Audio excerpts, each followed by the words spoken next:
സാമ്പത്തിക മേഖല വളരെ പരിശുദ്ധമായിരിക്കണം. അല്ലാഹു സുബ്ഹാനഹു തആല വിശ്വാസികളോട് പരിശുദ്ധ ഖുർആനിൽ ആവർത്തിച്ച് കൽപ്പിക്കുന്നുണ്ട്, യാ അയ്യുഹർ റുസുലു കുലൂ മിനത് ത്വയ്യിബാത്ത്. മുർസലീങ്ങളോട് അല്ലാഹു കൽപ്പിച്ച കാര്യമാണ്, യാ അയ്യുഹർ റുസുൽ കുലൂ മിനത് ത്വയ്യിബാത്ത്. മുർസലീങ്ങളെ, നിങ്ങൾ അള്ളാഹു നിങ്ങൾക്ക് നൽകിയിട്ടുള്ള ത്വയ്യിബാത്ത് നിങ്ങൾ ഭക്ഷിക്കുക. രണ്ട് തഫ്സീറാണ് പണ്ഡിതന്മാർ ഇത് കൊടുത്തിട്ടുള്ളത്. ഒന്ന്, ത്വയ്യിബുകൊണ്ട് ഉദ്ദേശം അൽ മാലുൽ ഹലാൽ, ഹലാലായ സമ്പത്ത്. രണ്ട്, ത്വയ്യിബുൽ അഅ്യാൻ, നജസല്ലാത്ത പരിശുദ്ധമായ കാര്യങ്ങൾ. ഇതാണ് ഈ ആയത്തിന് മുഫസ്സിറുകൾ തഫ്സീർ നൽകിയിട്ടുള്ളത്.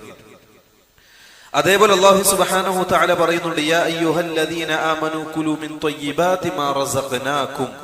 നാം നിങ്ങൾക്ക് നൽകിയതിൽ നിന്നും ത്വയ്യിബായതിനെ നിങ്ങൾ ഭക്ഷിക്കുക. അവിടെ വിവക്ഷ പണ്ഡിതന്മാർ നൽകിയിട്ടുള്ളത് ത്വയ്യിബുകൊണ്ട് ഉദ്ദേശം അൽ കസ്ബുൽ ഹലാൽ, ഹലാലായ